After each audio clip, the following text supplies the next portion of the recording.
Diceritakanlah soal Nia dengan suaminya itu tertangkap mengkonsumsi narkoba. Saya kaget karena saya pernah ingat sebuah tayangan televisi dia sangat menginspirasi milenial dengan pendidikan keluarga terhadap tiga anaknya itu kan gitu. Saya kaget itu. Lalu dia tanya, bagaimana ini dampaknya kepada anak-anak? Baru saya berkomentar.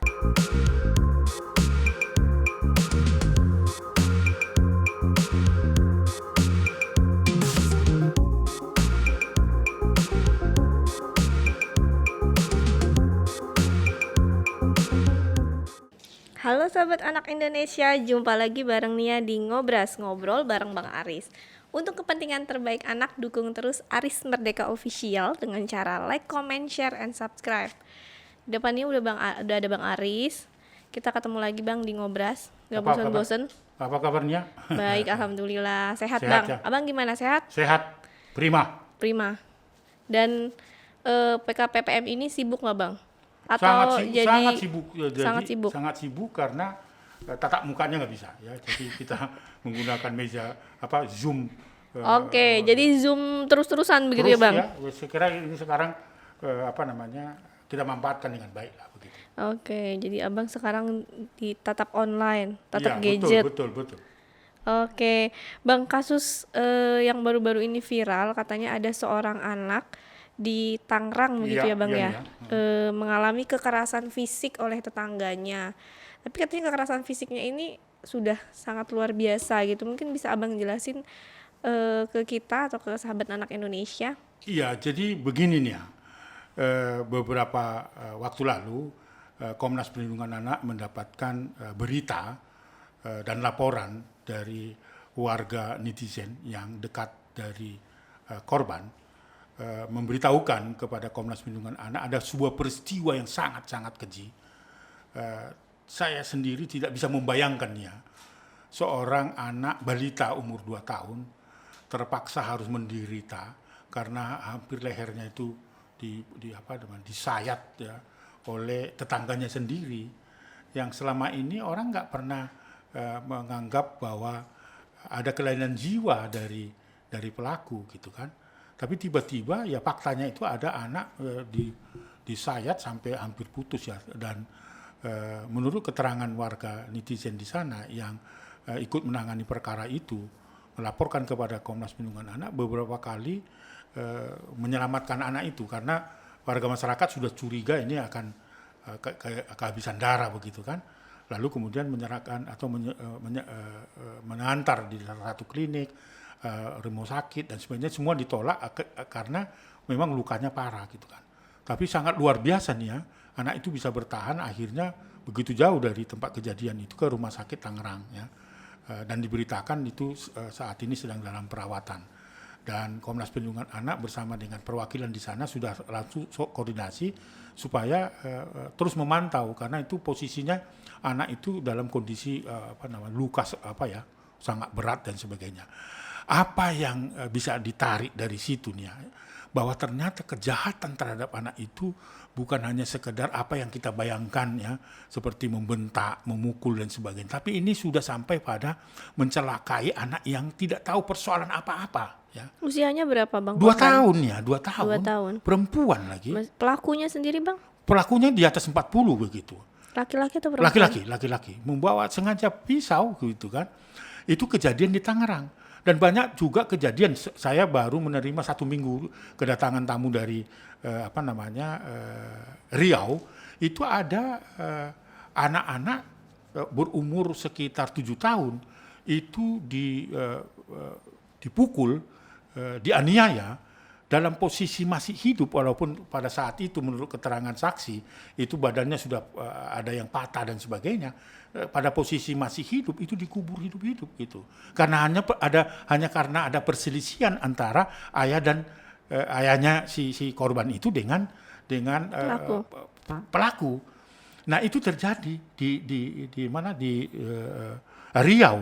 Dan kita sendiri karena pandemi 19 ini nggak bisa datang ke sana.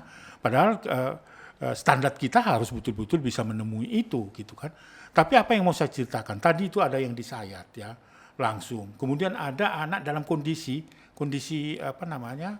korban hampir dimutilasi seperti itu, lalu dikuburkan itu dengan hidup-hidup, dan itu peristiwa terjadi di mana-mana. Dulu saya kira kita juga menangani perkara bagaimana 8 orang anak itu dimutilasi gitulah, untuk meninggalkan jejak itu dikulitin dan sebagainya. Ini adalah peristiwa-peristiwa kejahatan yang amat luar biasanya. Belum lagi kasus-kasus perkosaan yang diikuti, artinya diawali dengan perkosaan, lalu menghilangkan nyawa anak-anak, terus kemudian membenamkan ke kolam, membenamkan ke satu kubangan air dan sebagainya. Ini terjadi juga. Dan yang sungguh juga harus mendapat perhatian kita, bentuk kekerasan juga.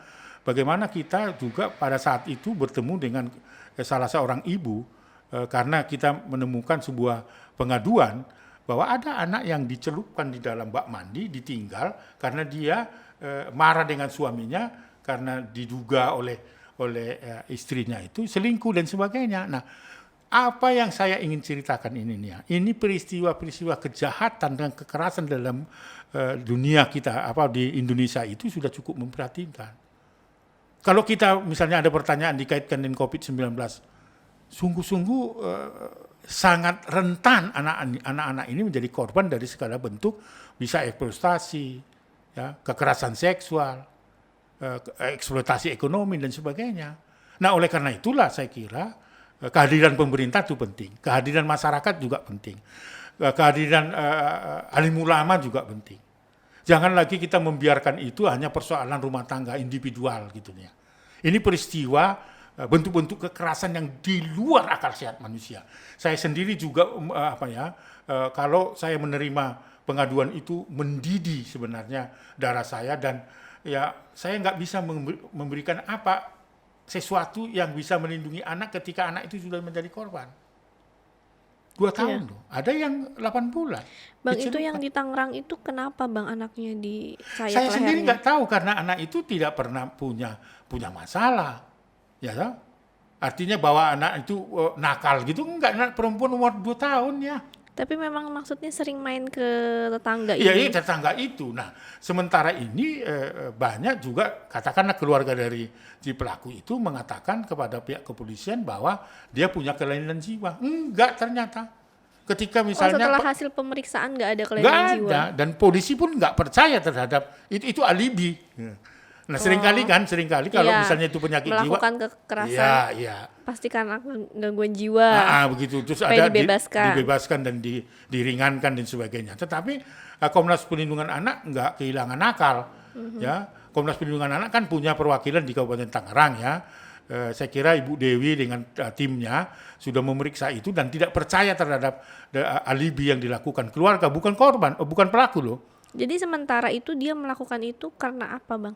Nah, sampai sekarang dalam proses penyidikannya, dan saya kira ini Komnas Perlindungan Anak juga ada proaktif untuk mendekati pihak keamanan, P2 TP2A, dan saya kira dinas-dinas yang terkait di sana untuk sama-sama duduk bersama untuk melihat duduk persoalannya. Tapi paling tidak kita sudah melihat itu tidak pidana, karena itu melukai kan, apalagi itu dilakukan kepada anak-anak. Saya kira nggak ada toleransi terhadap itunya.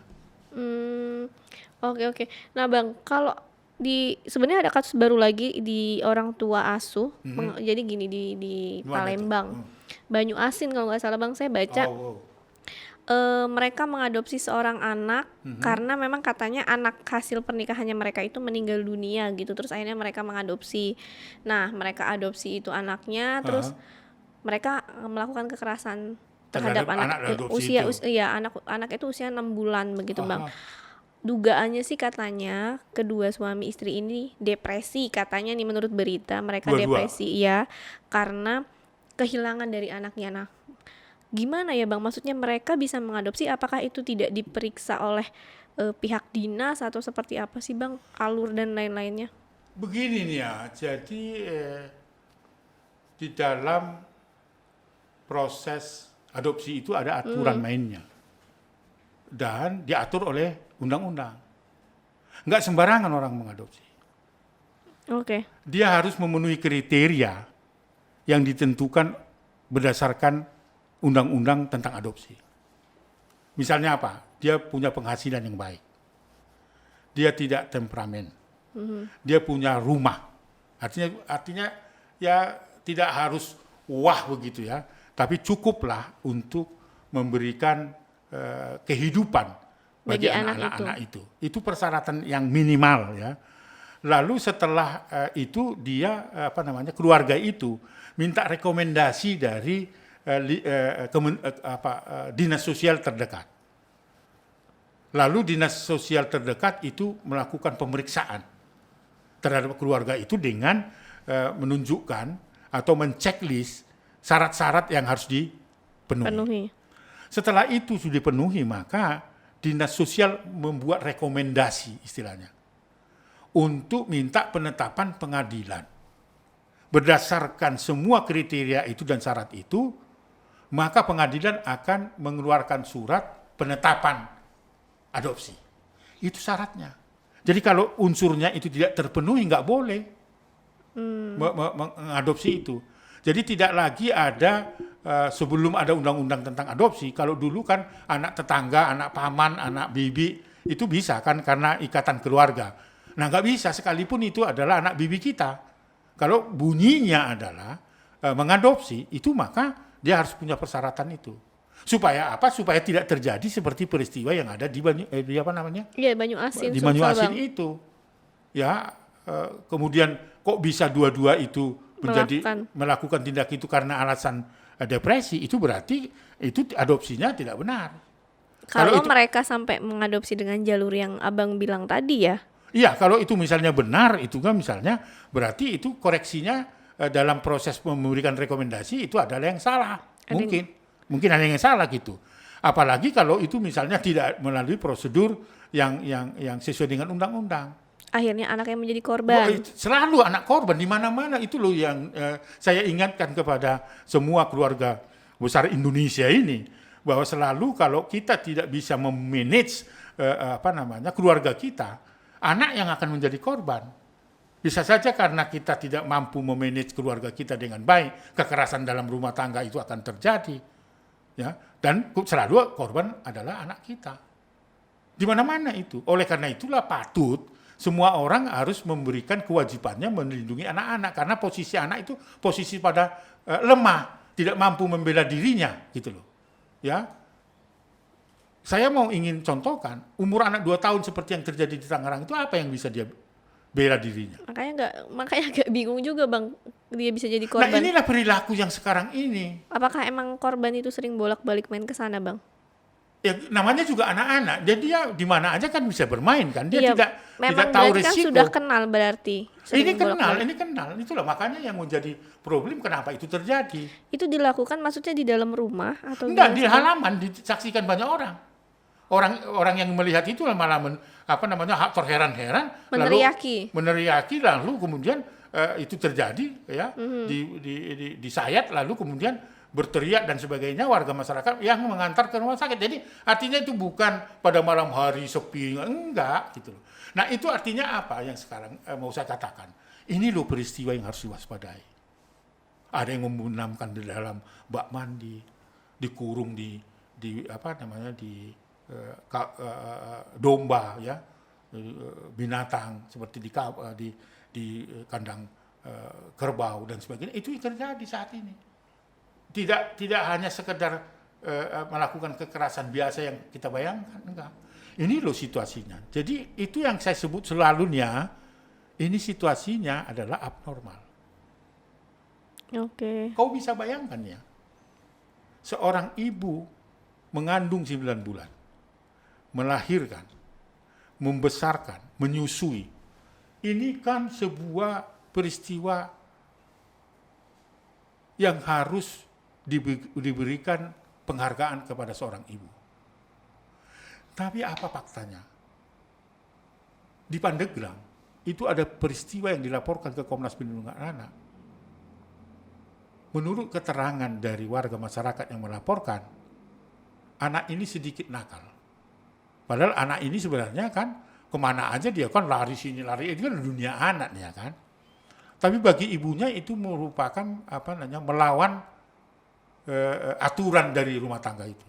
Anak itu dihukum ya, dipukul. Setelah dipukul, diikat kebetulan di tempat tinggal mereka itu ada pohon kelapa. Ya, kalau di Pandeglang itu di desa-desa itu selalu ada di depan rumah itu yang saya temukan kadang-kadang ada 2-3 pohon kelapa gitu. Diikat di situnya, dibiarkan di situ dan masyarakat nggak bisa menolong, melihat saja, gitu kan. Bahkan anak-anak mengkerumunin gitu ketika anak itu diikat. Tapi anak itu kan kesakitan ya, diikat, menangis lah. Tapi bukan justru dilepas talinya oleh ibunya, gitu. Tapi justru disiram dengan air panas. Ya. Disaksikan oleh tetangga. Oh iya, dan tidak bisa. Dan anak-anak juga hore-hore gitu kan. Dan itu tidak menghentikan tindakan kekerasan yang dilakukan oleh ibunya kan. Iya, melepuh lah ya. Setelah melepuh dibawa ke puskesmas. Tidak tertolong nyawanya, menyesal ibunya, meninggal. Jadi bentuk-bentuk kekerasan seperti itu sedang terjadi. Apakah ada kaitannya dengan COVID-19? Jawabnya iya. Karena membuat orang frustasi kan sekarang. Dunia pendidikan juga carut marut. Kehidupan ekonomi juga carut marut. Penghasilan juga berkurang. Ini membuat orang secara psikologis kan stres. Tapi kan nggak bisa disalahin anak itu. Lalu kemudian juga kita tidak bisa hanya semerta ini gara-gara corona, kan nggak begitu. Karena ada tetangga lain, keluarga lain dengan keadaan nggak gitu loh. Kenapa ini terjadi? Ini kejadian saya kira, gimana ya mau cerita ya. Kita itu tidak bisa lagi sendiri-sendirinya ini. Karena kasus kejahatannya itu sudah abnormal. Dan orang juga tidak mau membela diri, melakukan pembelaan terhadap korban-korban itu, cuek. Itu anakmu kok. Nanti kalau saya urusin, kau anggap saya intervensi dan sebagainya, kan begitu. Enggak lagi, enggak begitunya. Itulah menurut saya, melalui Ngobras ini, saya terus-menerus mengkampanyekan itu. Sekali lagi nih, saya tidak akan berhenti, sekalipun ada corona ini. Oke. Saya percaya karena saya sudah lewat dari corona itu, janji saya, ya, di dalam keyakinan saya, janji iman istilahnya, saya tidak akan pernah berhenti kecuali dunia runtuh. Itu yang jelasnya. Dan saya tidak membutuhkan sertifikasi. Oke. Sertifikasi apa sih, Bang? Memberikan pembelaan terhadap anak. Karena itulah kewajiban kita, kewajiban saya, kewajiban pemerintah. Kemana kita kejar sertifikasi Nggak itu? tahu siapa yang mengeluarkan sertifikasi itu. Karena kita, perintah Tuhan pun kita tanpa sertifikasi wajib hukumnya memberikan yang terbaik bagi anak-anak. Begitu dan ya. melakukan yang terbaik ya Bang. Saling tolong menolong gitu ya Bang. Lepas latar belakang, mau rambutmu keriting kek, mau kulitmu putih kek, karena kau seorang anak yang membutuhkan pertolongan dari Aris Merdeka Sirait dan Komnas Perlindungan Anak, refleks harus segera membantu itu, menyelamatkan itu tanpa sertifikasi. Aduh, sertifikasinya dikejar kemana? Sobat Anak Indonesia tahu nggak kira-kira di sertifikasi yang Bang Aris Nia mau dong Bang. Itulah, tapi harus berarti saya kan nggak punya sertifikasi, berarti nggak bisa. Nggak bisa dia. Kok gitu Bang? Saya tanya kepada orang yang mewajibkan kita punya sertifikasi nih ya. Karena yang saya tahu adalah kalau saya harus punya sertifikasi sendiri terus saya lihat anak-anak di depan saya mengalami kekerasan terus saya diem. Kau harus tunjukkan sertifikasi dulu. Oke. Saya cari dulu ya Bang. Ini dulu baru bisa membela. Oh. Ketika kau datang membawa sertifikasi, anak itu sudah meninggal dunia. Oh Tuhan, Bang berarti nggak usah ada sertifikasi, nggak penting itu? Nggak penting, nggak usah didiskusikan juga pula gitu lah.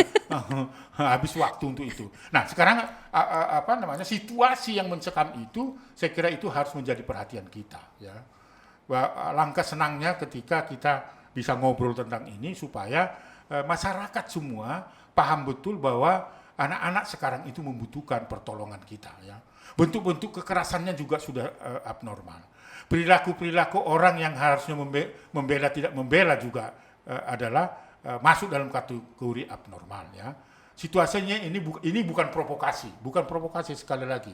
Dari kejadian-kejadian itu Ya, ada salah satu tayangan televisi yang setiap hari memberitakan kasus-kasus kejahatan terhadap anak dan tidak ada satupun yang menolong. Pendekatannya semua proses hukum, tetapi tidak bagaimana membangun sebuah gerakan, ya, sebuah gerakan untuk sebuah perubahan.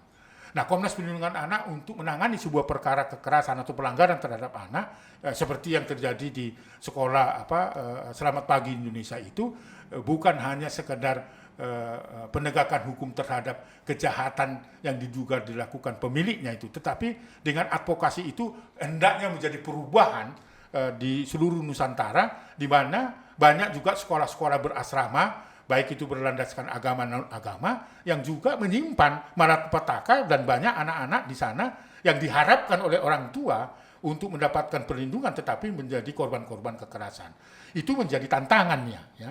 Dan ini banyak sekolah-sekolah yang berlatar belakang seperti ada pondok, ada panti dan sebagainya, sulit terkontrol karena apa? Itu lebih ada yang bahkan 1.000 murid, ya, 5.000 bahkan. Kalau misalnya hanya 30-40 masih bisa terkontrol kan, ya. Tetapi kalau sempat muridnya sampai 5.000 orang, bagaimana kita memantau itu? Bagaimana guru yang ada di sana juga akan memantau itu?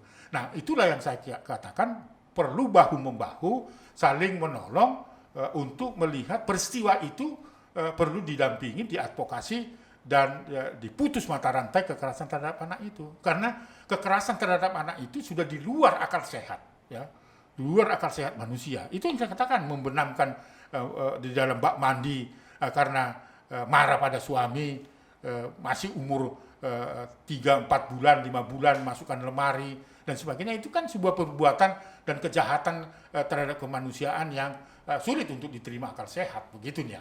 Iya sih, benar juga, dan miris banget sih tadi dengar ceritanya Bang Aris, anak sampai lehernya hampir putus begitu. Aduh, nggak kebayang. Saya sendiri stres mendengar itu sebelum saya melakukan advokasi dan pembelaan terhadap anak itu.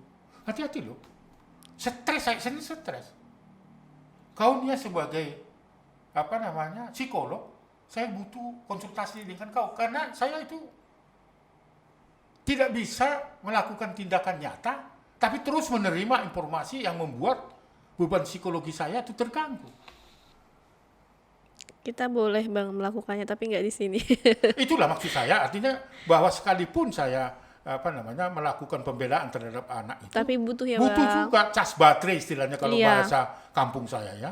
Perlu dicas dan sebagainya, seperti HP kita perlu dicas lagi kan gitu. Karena kalau tidak, setiap hari saya menerima laporan itu.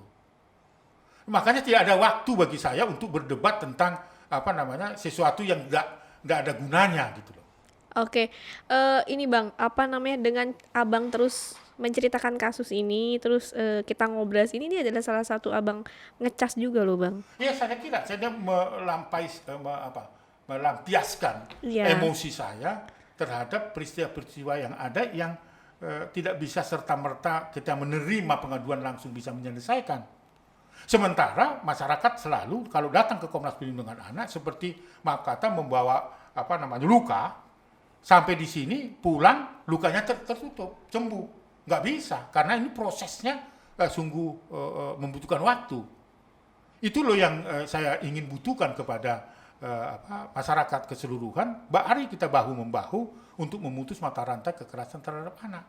Apalagi sekarang ini bulan Juli ini adalah bulan Hari Anak Nasional gitu, ya.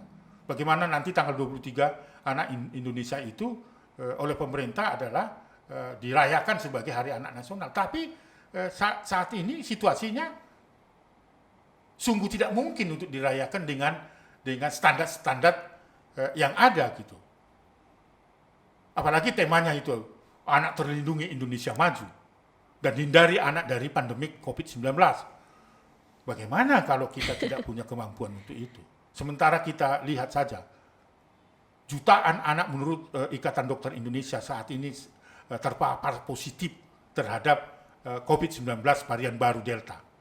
Sementara rumah sakit itu penuh, tenaga medis juga sangat terbatas, oksigen juga terbatas. Banyak di tempat di mana-mana lockdown. Banyak saat ini anak-anak tidak terawat di rumah sakit, akhirnya isoman di rumah. Sementara di rumah tidak punya oksigen. Bagi anak-anak yang berasal dari keluarga miskin yang punya penyakit bawaan, ini kan sangat rentan kalau tidak mendapatkan perhatian yang serius terhadap virus ini. Bisa-bisa anak-anak ini tidak terlayani kesehatannya, akibatnya anak kehilangan nyawa. Ini kan menjadi perhatiannya Komnas juga. Tidak ada waktu untuk mendiskusikan hal-hal yang tidak ada gunanya gitu loh. Iya benar, setuju. Bang, abang ikutin kasus Nia Ramadhani nggak? Wah ini. Ya, jadi Mungkin abang mau komentar sedikit, atau abang kali-kali kan nonton gosip selama PPKM di rumah. Enggak nonton gosip karena memang ada laporan masyarakat juga. Ya. Saya itu nggak senang nonton yang sifat, iya. Tapi sering kali saya dimintai komentar. Jadi ketika saya dimintai komentar, saya juga nggak nonton apa yang saya omong di televisi itu gitu. Tapi ini ada secara khusus mungkin ya hendak meminta pendapat kepada saya, dan saya kira 5 hari yang lalu ya salah satu stasiun televisi itu datang ke ruangan saya di Komnas Perlindungan Anak minta pendapat saya. Menyangkut apa? Saya bilang begitu. Oh, menyangkut Nia Ramadhani dengan Ardi seorang Bakri. Pengusaha, anak seorang pengusaha terkenal di Indonesia, Ardi Bakri. Ada apa? Saya tanya gitu, karena saya tidak mengenal mereka, karena saya nggak pernah juga nonton televisi. Lalu kemudian siapa rupanya itu dijelaskan. Nah, namun saya pernah ingat sekali menonton sebuah acara reality show. Nah, bersama dengan ketiga anaknya, si Nia itu bercengkrama begitulah. Anaknya cerdasnya. Waktu saya ingat-ingat itu kan. Oh, itu ceritanya. Nah, apa yang kau ingin tanya kepada saya? Apa yang ingin saya bantu dari peristiwa itu? Saya bilang sama salah satu media itu. Diceritakanlah soal Nia dengan suaminya itu tertangkap mengkonsumsi narkoba. Saya kaget karena saya pernah ingat sebuah tayangan televisi, dia sangat menginspirasi milenial dengan pendidikan keluarga terhadap tiga anaknya itu kan gitu. Saya kaget itu. Lalu dia tanya, bagaimana ini dampaknya kepada anak-anak? Baru saya berkomentar tentang tentu bagaimana perilaku dari kedua orang tuanya itu tentu tidak dikaitkan dengan keberadaan anak itu. Saya komentari itu kan. Saya komentari dan saya minta keluarga terdekat itu untuk bukan menghindarkan anak itu dari kedua pasang suami istri, tapi memberikan penjelasan yang pelan-pelan gitu kan. Dan anak itu harus betul-betul dihindari dari bully itu, istilahnya cyberbullying ya, harus dihindari. Lalu kemudian saya rekomendasikan supaya ada keluarga alternatif, apakah dari keluarga ibunya, keluarga bapaknya, eyangnya dan sebagainya. Dan itu tidak bisa disembunyikan begitu, tapi perlahan-lahan. Artinya dalam perspektif perlindungan anak, saya memberikan perhatian serius terhadap anaknya, jangan sampai dikait-kaitkan itu. Karena pasti anak itu akan bertanya, di mana ibu saya? Kalau misalnya adalah prosesnya nanti rehabilitasi dan sebagainya, kan ada waktu yang terbatas untuk bertemu dengan anak-anak itu kan. Nah, itu yang saya sikapi. Nah, dari peristiwa ini harus menjadi pelajaran semua dari kalangan ibu-ibu milenial ya. Tidak uang, kekuasaan, ya, kepemilikan kita itu segalanya. Harus menimbang-nimbang bahwa itu juga akan ada dampak pada anak-anaknya gitu kan.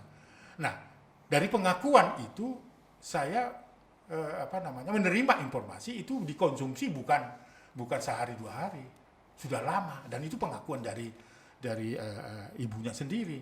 Nah, sudah sadar seperti itu kan pasti akan berpikir bahwa itu juga akan diketahui anaknya kelak gitu kan, tapi tetap diteruskan. Oleh karena itu saya tidak bersepakat dengan lawyernya Nia itu. Ya, karena bahwa dia melakukan itu adalah sebagai korban. Oleh karena itu patut direhabilitasi. Rehabilitasi iya, tapi definisi korban bukan itu. Definisi korban dalam undang-undang narkotika itu kalau ada orang yang menekan, orang yang memaksa, kemudian dia tidak bisa lepas dari situ, itu namanya korban. Jadi tindak pidananya tetap jalan. Dia itu mengkonsumsi, penikmat. yang dilakukan terus-menerus. Saya nggak tahu apakah ada 5 bulan sampai 1 tahun gitu kan. 6 bulan katanya, menurut kabar yang beredar. 6 bulan, kalau dia sudah penikmat, ya, pelanggan terhadap itu, dia tidak bisa keluar, itu harus melaporkan kepada pihak berwajib seharusnya. Ini enggak, dia nikmati sendiri terus. Kalau nggak terbongkar, kasus ini, itu yang saya sampaikan kepada media yang menemui saya. Tetapi saya lebih menekankan pada perspektif anak itu. Anaknya harus betul-betul dijelaskan duduk persoalannya, ya kan, pelan-pelan, karena anak itu cerdas. Nah, oleh karena itu demi kepentingan terbaik anak, Komnas Perlindungan Anak membela kepentingan anak itu. Bang, maksudnya itu tadi kalau misalnya nianya direhab, proses hukum maksudnya proses hukumnya dia misalnya ancaman hukum 4 tahun itu tetap harus berjalan gitu maksudnya, Bang? Iya, ya harus berjalan karena tindak pidananya harus jalan. Bahwa dia mau direhabilitasi itu haknya kan.